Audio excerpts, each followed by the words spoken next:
Hello everyone, welcome back to our channel Billion Education where we aim to reach and teach billion population.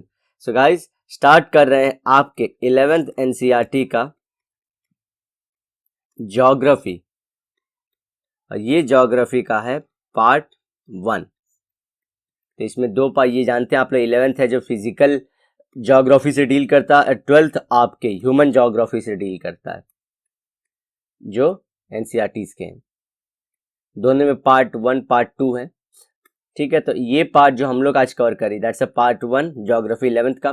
इसमें world physical geography होती है और second वाले part में Indian physical geography deal होगी, ठीक है। तो लेक्चर में आगे बढ़ते हैं। So do you remember the nursery rhyme twinkle twinkle little star?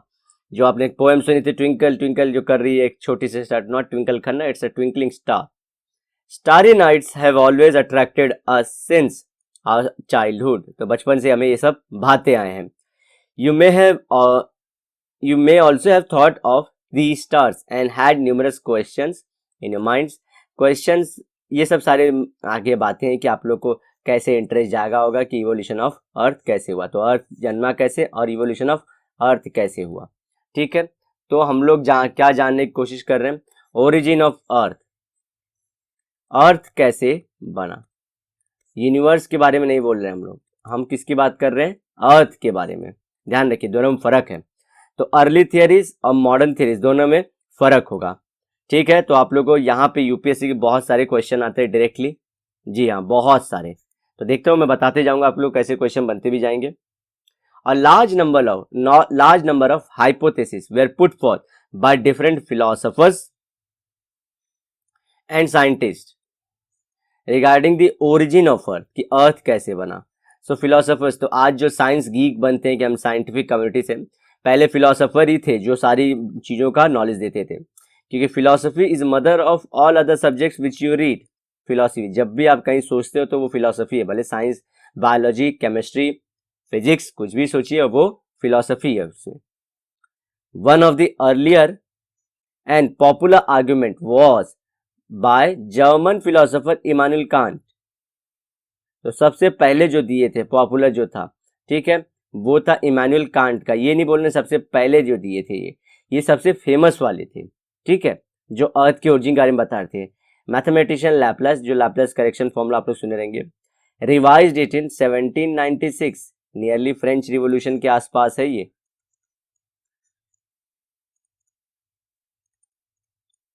और इसी दौरान आप लोग ध्यान रखेंगे 1750 से 1850 तक को इंडस्ट्रियल रिवोल्यूशन का फेज 1 बोलते हैं। यहाँ पे साइंस एंड टेक का बहुत इवोल्यूशन का, तो उसी फॉर्म में आप देख पाते हो मैथ्स भी इवॉल्व होता है और धीरे धीरे थियरीज भी इवॉल्व होती हैं। It is known as the nebula theory. So जो कांट ने काम किया तो उसे लैपलास ने सुधारा। कांट वाले का नाम था gas hypothesis theory, if I am not wrong. और इनकी जो आई नेबुला आई। नेबुला मतलब बच्चा, लेकिन वो स्टार मतलब डस्ट हो, बच्चा हो, स्मॉल मतलब बोलते हैं ना नेसेंट वाला, नेसेंट लेवल का डस्ट और गैस का, डस्ट एंड गैस मिक्सचर को बोलते हैं नेबुला, ठीक है। The hypothesis consider that the planets were formed out of a cloud of material associated with a youthful sun. इनका क्या कहने का मतलब है कि सन था और सन के अराउंड, यूथफुल सन मतलब यंग, ये आप लोग जानते हो एक होता है चाइल्ड, यूथ, एडल्ट और फिर आपके पास ओल्ड एज आती है। तो ये यूथफुल मतलब सन बन चुका है इनके हिसाब से। और सन के यहाँ पे डायग्राम, और सन के अराउंड एक डायग्राम बनाते हैं यहाँ पे। और सन के अराउंड क्या हो रहे हैं, ऐसे बहुत सारे पार्टिकल्स हैं स्कैटर्ड, ठीक है, डस्ट के ऐसे थे, which was slowly rotating, ठीक है।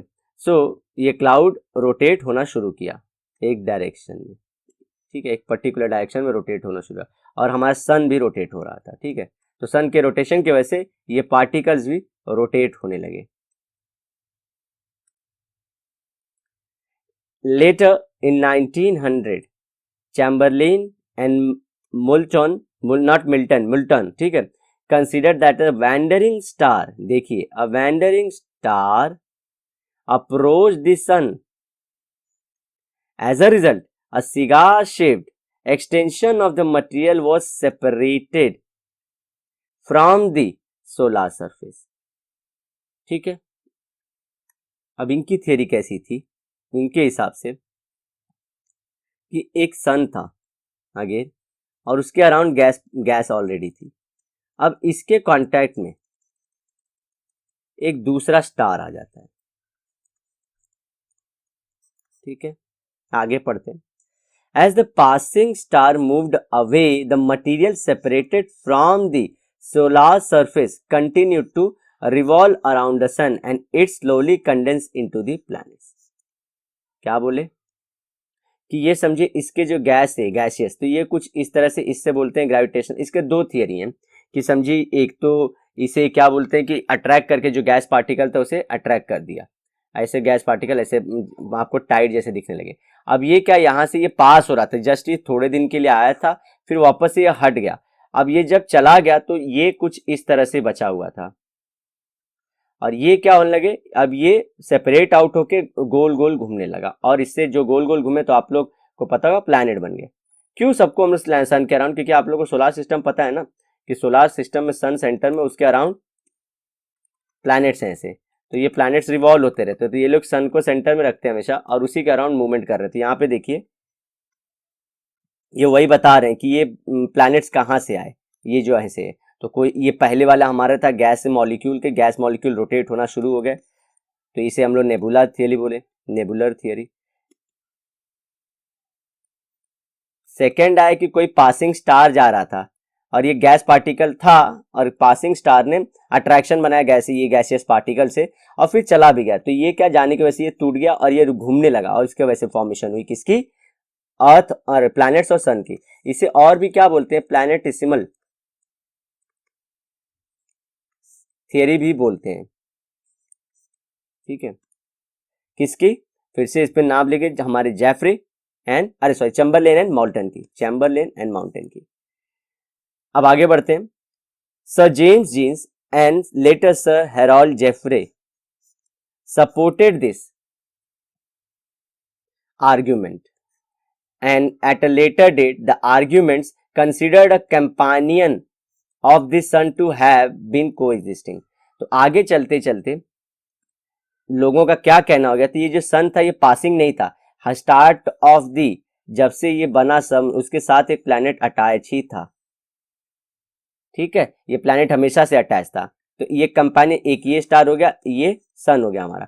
तो सन का कंपेनियन एक स्टार था, कंपेनियन स्टार. ठीक है, तो इसलिए इसको पूरी थियरीज को क्या बोल दिया, बाइनरी थियरीज बोलने लगे इसको, कि दो लोग हमेशा से इन्वॉल्व है, बाइनरी थियरीज.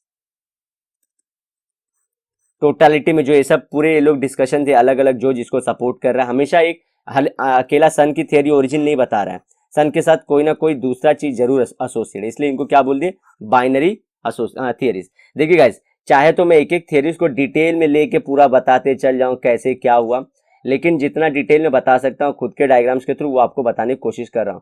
इसके बाद का डिटेल आप खुद से भी सर्व कर सकते हैं या मुझे पूछेंगे तो मैं बताने में भी इंटरेस्टेड रहूंगा, लेकिन 11th एनसीईआरटी के साथ जितना बताना चाहिए वो मैं उससे थोड़ा सा ज्यादा ही रख रहा हूं. ठीक है ना. सो ये हमारा खत्म होता है. तो अभी तक हमने दो थियरीज देखे. ठीक है, ये चीज आपको ध्यान में रखनी है. एक कैंट थे, उनको सपोर्ट किया, उनको रिवाइज किया लैपलेस ने. फिर चैम्बरलेन की थियरी आई थी, चैम्बरलेन मोल्टन की, उसको सपोर्ट किया जेम्स ने और जेफरे ने. अब आगे चलते हैं थर्ड वाले में. इसे बाइनरी थियरी बोली गई. अब इन 1950s में Otto Schmidt in Russia and Carl Weizsacker in Germany somewhat revise दी, देखिए, नेबुलर हाइपोथेसिस. तो फर्स्ट जो हमने पढ़ा था लैपलेस वाला, उसको भी रिवाइज किए, दो different in details they consider, इनका अलग था.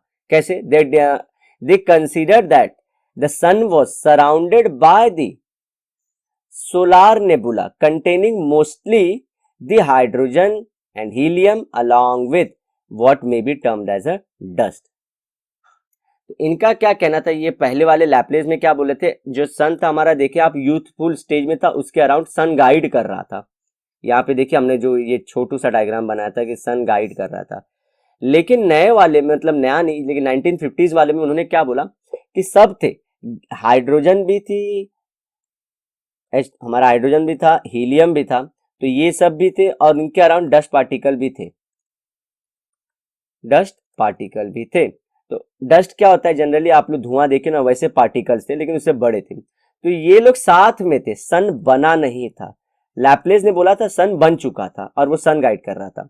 वहीं पे हमने और मॉडल में भी देखा कि दो लोग क्या बोलते हैं, सन एग्जिस्ट करता था पहले से, बाद में प्लैनेट्स आए।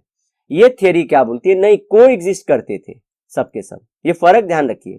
तो इसके बाद क्या हुआ, the friction and collision of the particles led to formation of disk-shaped cloud and the planets were formed through the process of accretion. So देखिए क्या हुआ, अब ये जो हमारे ऐसे बने थे, इसका भी डायग्राम बना लेते हैं। ये जो गैसेस थे H2 और हीलियम के, H2 प्लस हीलियम, ये रिवॉल्व होना शुरू हो गया। तो ऐसे रिवॉल्व हो रहे थे फ्रिक्शन और अट्रैक्शन से, एक दूसरे से फ्रिक्शन भी करते थे, अट्रैक्ट भी होते थे। तो डिस्क शेप दिख रहा है कि नहीं, ये पूरा स्ट्रक्चर आप लोग को। तो ये जो सेंटर में H2 प्लस ये हीलियम बना, ये सन हो गया ऐसे। और ये प्लैनेट्स के जो डस्ट थे, आप लोगों को तो पता है कि न्यूक्लियर फ्यूजन होता रहता है सन में, तो उसका तो क्लियर एग्जांपल आज भी हम लोग देख सकते हैं। चलिए ठीक है, ये वाली बात हुई। तो ये नजदीक आ रहे थे। ये प्लैनेट्स के डस्ट पार्टिकल जो हम लोग बोले थे ना, बाहर डस्ट है, ये डस्ट कैसे नजदीक आया, तो उसके लिए बोलते हैं एक्रीशन हुआ,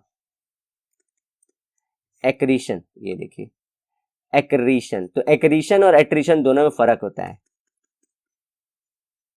एट्रिशन क्या होता है, बड़े पार्टिकल से छोटा पार्टिकल बनना, टूटना। एक्रीशन होता है छोटे पार्टिकल्स का मिलके बड़ा।